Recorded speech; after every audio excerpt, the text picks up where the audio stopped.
Dear students, आज की class का जो टॉपिक है वो है इम्प्रूव योर इंग्लिश। ये टॉपिक डायरेक्टली आपके सिलेबस में कहीं भी नहीं है, पर इनडायरेक्टली हर एस्पेक्ट को कवर करता है। आप में से कई स्टूडेंट्स ने मुझसे रिक्वेस्ट की थी कि मैम हम कैसे अपनी इंग्लिश को इम्प्रूव कर सकें। उस बात को ध्यान में रखते हुए मैंने इस वीडियो लेक्चर को प्रिपेयर किया है। हमारी आज की क्लास का लर्निंग आउटकम है to enable the student teachers to speak English as comfortably and perfectly as one speaks their mother tongue। यानी इस वीडियो लेक्चर को देखने के बाद यदि इसमें बताए हुए इंस्ट्रक्शंस को आप फॉलो करेंगे तो आप सहज ही अपनी मातृभाषा के जैसे ही इंग्लिश को बोल पाएंगे। Various versions of the English language exist in our country.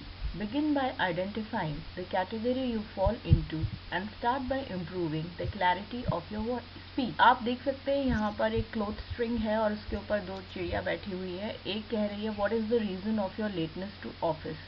और दूसरी कह रही है You mean what is the reason for being late to office? यह एग्जाम्पल इसलिए दिया गया है ताकि आप इंग्लिश में इम्प्रूवमेंट करने से पहले यह जान ले कि आप किस कैटेगरी को बिलोंग करते हैं। यानी कि आप बिल्कुल भी इंग्लिश नहीं बोल पाते हैं, यानी सिंपल सेंटेंसेस भी नहीं बोल पाते हैं, या आप इंग्लिश बोल लेते हैं, समझ लेते हैं, लेकिन ग्रामेटिकली करेक्ट इंग्लिश नहीं बोल पाते हैं, या फिर आप ग्रामेटिकली करेक्ट इंग्लिश समझते हैं, लिखते हैं, लेकिन आपको बोलने में झिझक है। तो यहाँ तीन कैटेगरीज हैं। एक जो बिल्कुल भी नहीं बोल पाते हैं, दूसरे जो ग्रामेटिकली करेक्ट इंग्लिश नहीं बोल पाते हैं लेकिन बोल लेते हैं, जैसे ये इस एग्जाम्पल में है कि what is the reason of your lateness to office, यानी ये इंग्लिश बोल रहे हैं लेकिन बोलते ग्रामेटिकली इनकरेक्ट इंग्लिश है। और एक वो है जैसे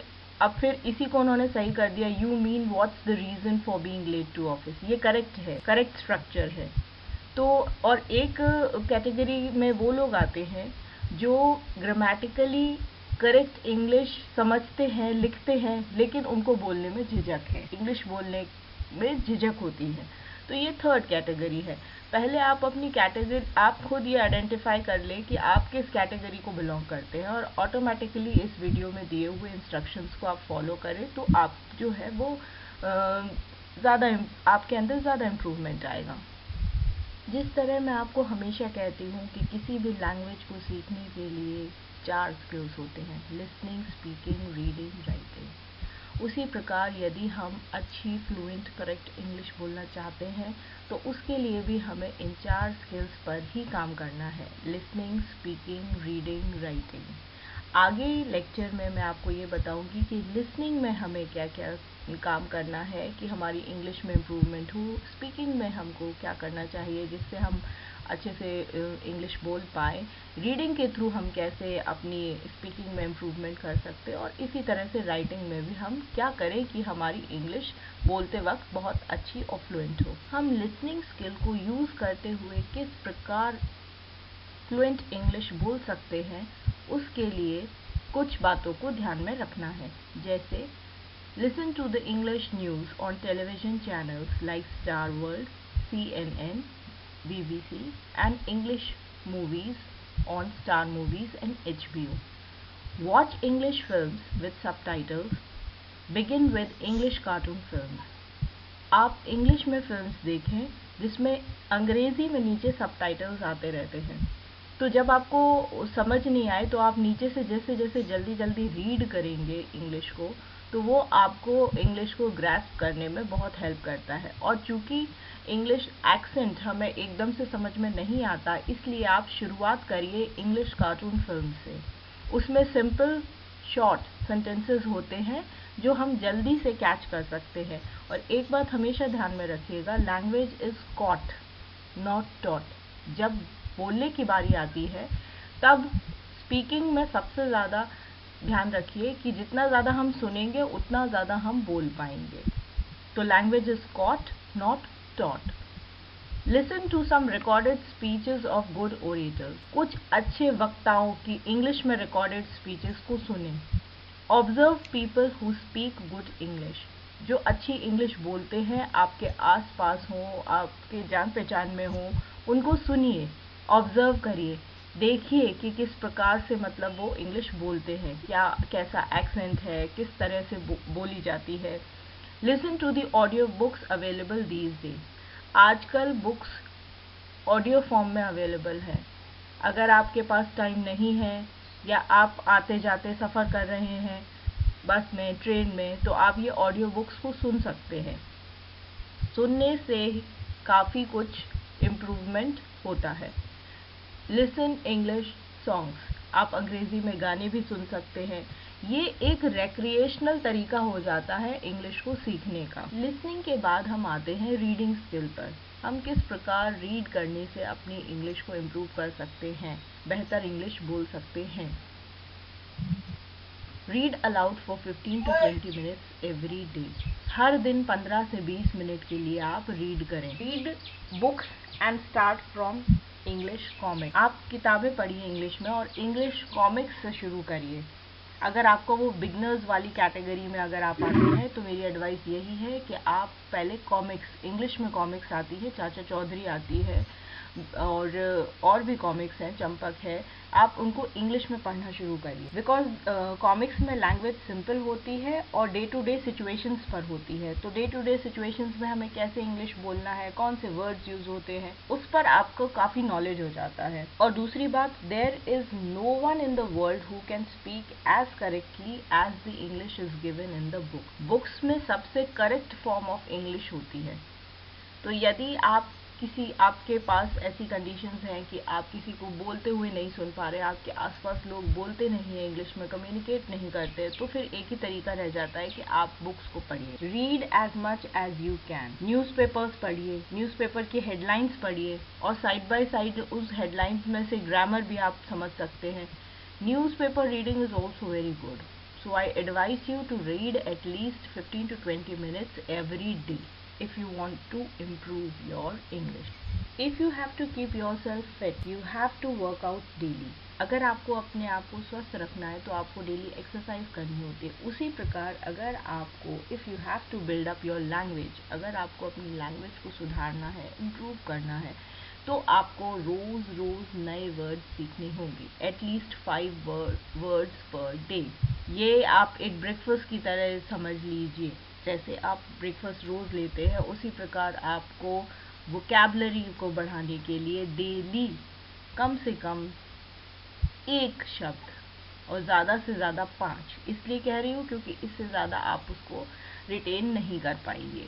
तो आप उन वर्ड्स को, नए वर्ड्स को सीखें और उनको सेंटेंसेस में उस दिन यूज़ करें। हमारा नेक्स्ट स्किल जो है वो है स्पीकिंग। स्पीकिंग के लिए या तो आप देखिए पब्लिक स्पीकिंग करिए, लोगों के बीच में बोलिए। क्या होगा, ज़्यादा से ज़्यादा लोग बाग थोड़ा मजाक उड़ाएंगे और हमारे साथ एडवांटेज ये है कि हमारी कंट्री में इतनी अच्छे से इंग्लिश बोलना किसी को भी नहीं आता कि कोई आपका मजाक बनाए।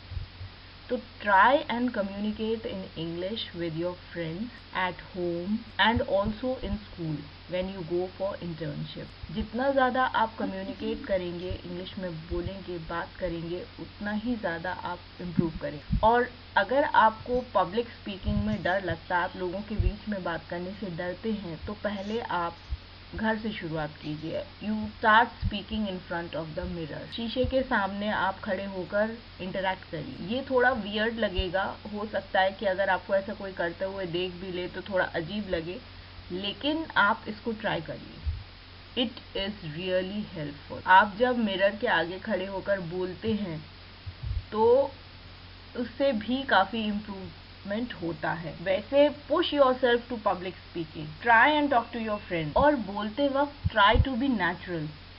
ऐसे मत करिए कि आपने कुछ शब्द अगर आज सीखे हैं, मैंने जैसे आपको बोला कि कुछ शब्द सीखिए, पर डे सीखिए, इंग्लिश में वर्ड सीखिए, तो आप उनको यूज़ करने के चक्कर में अपना नेचुरल जो एक एक्सेंट है उसको खो दें। जब आप बोलें तो कोशिश करिए कि वो एकदम नेचुरल लगे। बहुत ज़्यादा फ्लैशी, बहुत ज़्यादा ऑर्नामेंटल, बहुत ज़्यादा लॉफ्टी वर्ड्स यूज़ ना करें। ऐसे नहीं लगना चाहिए कि आप ये दिखाना चाहते हैं कि अरे हम बहुत अच्छी इंग्लिश बोल लेते हैं, इसके चक्कर में आप बहुत बड़े बड़े शब्दों का यूज़ करें जहाँ ज़रूरत भी नहीं हो। क्या होता है कि जब हम सिंपल सेंटेंसेस बोलते हैं तो हम कम गलतियाँ करते हैं। There are less chances of making mistakes. जब आप इंग्लिश बोलना शुरू करें तो कोशिश करें कि सिंपल सेंटेंसेस में ही बात करें। सिंपल सेंटेंसेस में हम कॉन्फिडेंट भी हो जाते हैं कि हाँ हम सही बोल रहे हैं, गलतियाँ कम करते हैं और उस कॉन्फिडेंस से हमें आगे और इंग्लिश अच्छे से बोलने में मोटिवेशन मिलता है। तो try to be natural, don't try to put too many ornamental words, use simple sentences, try to master the art of expressing yourself with minimum possible words। अपने आप को एक्सप्रेस करने के लिए मिनिमम पॉसिबल वर्ड्स में ऐसी कला अपने अंदर विकसित कर लीजिए। और इट्स नॉट वेरी डिफिकल्ट। आप जितना ज़्यादा डिफिकल्ट वर्ड्स यूज़ करेंगे उतना ही आप अपने नेचुरल एक्सप्रेशंस खो देंगे। तो पब्लिक स्पीकिंग करिए या speak in front of the mirror, but speaking is important. जितना ज़्यादा आप बोलेंगे उतना ही ज़्यादा आप इम्प्रूव करेंगे। वाइल स्पीकिंग, जब आप इंग्लिश बोलते हैं तो एक बात का ध्यान रखिए कि उसमें अपना इंडियन एक्सेंट या कहना चाहिए कि इंडियन वे ऑफ इंग्लिश से थोड़ा बचें। अब आपको मेरी बात अगर समझ नहीं आ रही हो तो मैं उसका 2 एग्जाम्पल्स आपको देती हूँ।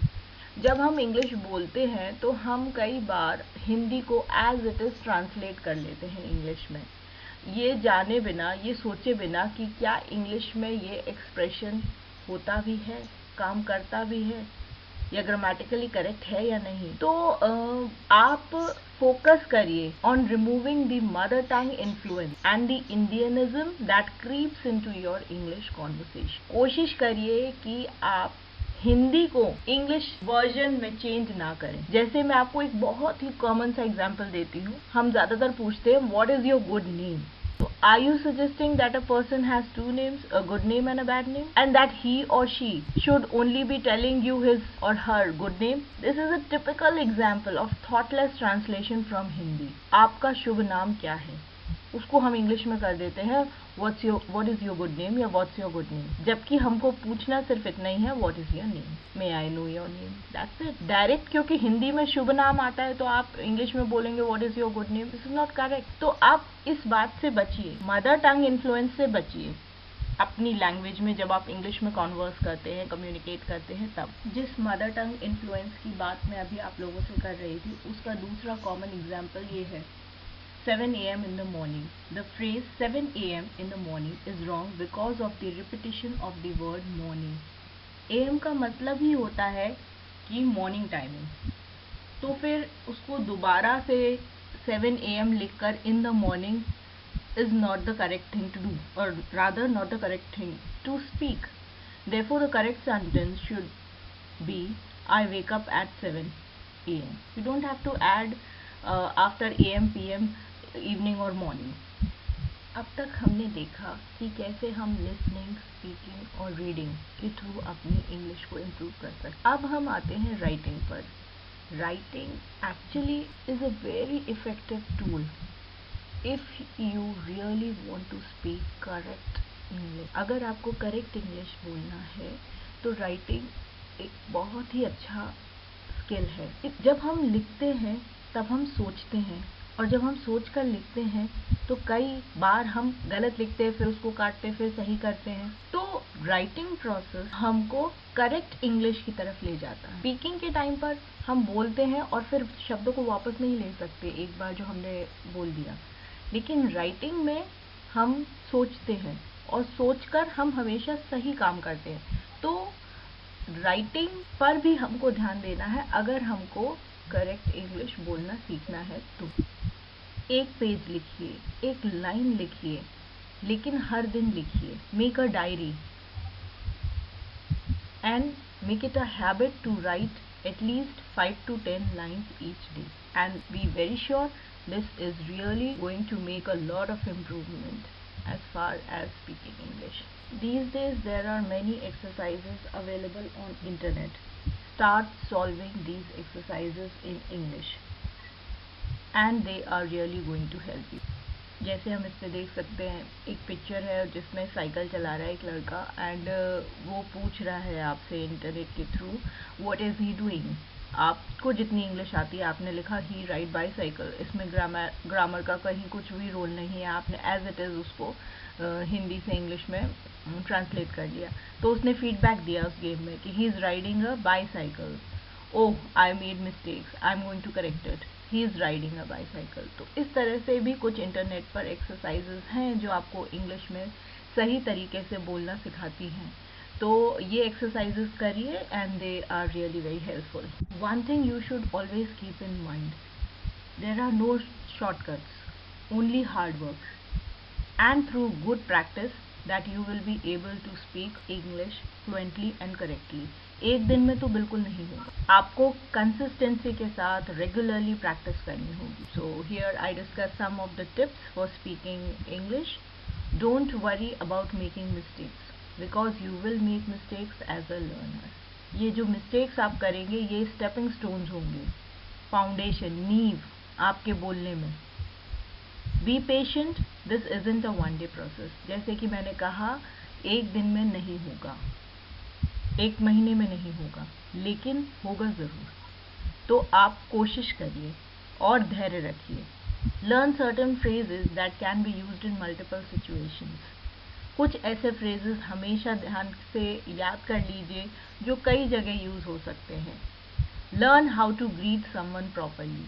लोगों को आप मिलते हैं तो कैसे आपको इंटरेक्ट करना है, कैसे खुद को इंट्रोड्यूस कराना है, कैसे उनके हालचाल पूछने हैं, इसको थोड़ा सा अच्छे से प्रैक्टिस करिए। Talk slowly and carefully, don't rush through your sentences. जैसे मैंने कहा कि बिगनर्स को हमेशा चाहिए कि वो सिंपल और छोटे सेंटेंसेस में बात करें, जिससे कि फिर जब वो करेक्टली बोल पाए तो उससे जो कॉन्फिडेंस आएगा वो आगे मोटिवेशन का काम करेगा और एक दिन आप बहुत अच्छी इंग्लिश बोल पाएंगे। Restrict yourself to simple sentences until you gain confidence. वही बात, ज़्यादा लंबे सेंटेंसेस या ज़्यादा लॉफ्टी वर्ड्स, ज़्यादा बड़े बड़े नए शब्दों को यूज़ करने के चक्कर में अपना जो नेचुरल एक्सप्रेशन है लैंग्वेज का वो नहीं खोएं। So these are the some of the tips which you should keep in mind. No assignment for today, and practice well, practice regularly and speak well. I hope you like the video lecture. Thank you.